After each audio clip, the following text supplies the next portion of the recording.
Football দুনিয়া আর ভিডিওতে সবাইকে স্বাগত। তো খুব গুরুত্বপূর্ণ দুটো আপডেট তোমাদের সঙ্গে শেয়ার করব। বাইরে আছি, আমি জানি না আমার সাউন্ড কতটা শোনা যাচ্ছে, তবে কিছু করার নেই, বাড়ি ফিরতে ফিরতে অনেক রাত হয়ে যাবে, তখন অবভিয়াসলি ভিডিও করা পসিবল নয়।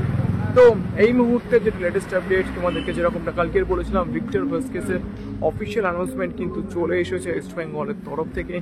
তো তিনি কিন্তু ইস্ট বেঙ্গল শিবিরে যোগ দেবেন, কিন্তু সেইখানে যেটা গুরুত্বপূর্ণ বিষয় সেইটা হচ্ছে তার ফিটনেস টেস্ট। কলকাতায় এসে তার ফাইনাল ফিটনেস টেস্ট হবে এবং সেইখানে তিনি যদি পাস করতে পারেন তাহলে অবভিয়াসলি তাকে কিন্তু আইএসএলের জন্য রেজিস্টার করানো হবে। অন্যদিকে আজকে সকালে তোমাদেরকে যে আপডেটটা দিয়েছিলাম, জেভিয়ার সিভেরো বা তোরো তিনি যে ইস্ট বেঙ্গল ছাড়ছেন সেটা কিন্তু এই মুহূর্তে একদম কনফার্ম হয়ে গিয়েছে। তিনি কিন্তু জামশেদপুর এফসিতে লোনে যাচ্ছেন, এটা কিন্তু এই মুহূর্তে একদম কনফার্ম আপডেট। অর্থাৎ ইস্ট বেঙ্গল কিন্তু তোরোর রিপ্লেসমেন্ট হিসেবে কোনো একজন নতুন ফুটবলারকে যে নিতে চলেছে এটা নিয়ে কিন্তু কোনো সন্দেহ নেই।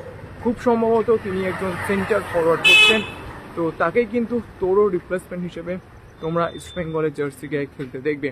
তো সেই ফুটবলারটি কে হচ্ছেন আমি আপডেট পেলেই তোমাদেরকে জানিয়ে দেবো। তবে তোরো যে আর ইস্ট বেঙ্গলে থাকছেন না এই সিজনে, এইটা কিন্তু একদম পরিষ্কার। তিনি কিন্তু জামশেদপুর এফসিতে লোনে যোগ দিতে চলেছেন এবং খুব তাড়াতাড়ি কিন্তু ইস্ট বেঙ্গল তোরো রিপ্লেসমেন্টের নামও কিন্তু ঘোষণা করে দেবে। চলো, এই আপডেটগুলো তোমাদের সঙ্গে শেয়ার করা ছিল। জানি সাউন্ডে প্রচণ্ড প্রবলেম হচ্ছে, তো সত্ত্বেও চেষ্টা করলাম আপডেটগুলো শেয়ার করতে। যদি ভিডিওটা ভালো লাগে তাহলে প্লিজ লাইক করে দিও, আর মনে করে আমার চ্যানেলকে সাবস্ক্রাইব করতে ভুলো না, কারণ সবসময় যেটা বলি তোমরা সাবস্ক্রাইব করলেই কিন্তু আরও ভালো ভিডিও করার মোটিভেশন পাওয়া যায়। চলো টাটা, দেখা হচ্ছে পরের ভিডিওতে।